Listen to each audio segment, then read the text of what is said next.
Hi guys, for today's video, magpakain tayo ng ating alagang baka bawat araw. Ito yung ginagawa natin guys. Pagkatapos natin ito pakainin, magmi-milking na naman tayo. So ito nga guys ay nasa 500 plus yung ating inaalagaang baka bawat araw. So nasa 8 stop lang kami dito. So kayang-kaya naman. So ito nga guys yung mga baka na ating inaalagaan. So makikita nyo guys, napakarami. So ito yun guys, yung local na kasama ko sa trabaho. After ko nga nandito guys magtrabaho, nagpakain ng baka, ay pumunta nga ako dito sa puno at merong, pomegranate. Ay hindi ko lang alam kung meron ito sa Pilipinas at napakaganda guys, masarap ito kainin, matamis.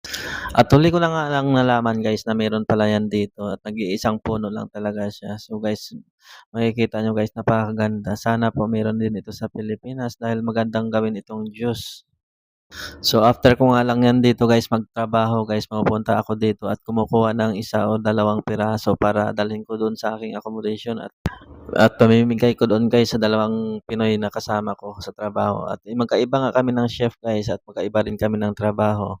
Pero dito all around ako. So after nga natin nito guys, pagkatapos natin dito na pitas ng prutas, magda-drive na naman tayo ng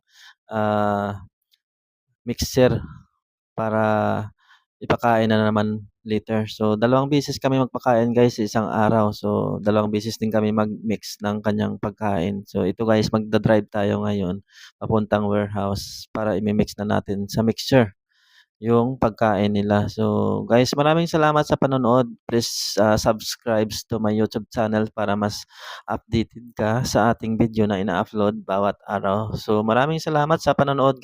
Panatiling magsubaybay sa ating mga video na ina-upload bawat araw guys at minsan nag-a-upload tayo ng mga hiring papuntang Europe. So, 'pag kailangan mo na maghanap ng trabaho, mas mapapadali ka dahil sinasabi ko dito kung paano yung process at anong agency yung dapat niyo applyan para secure kayo. So guys, maraming salamat.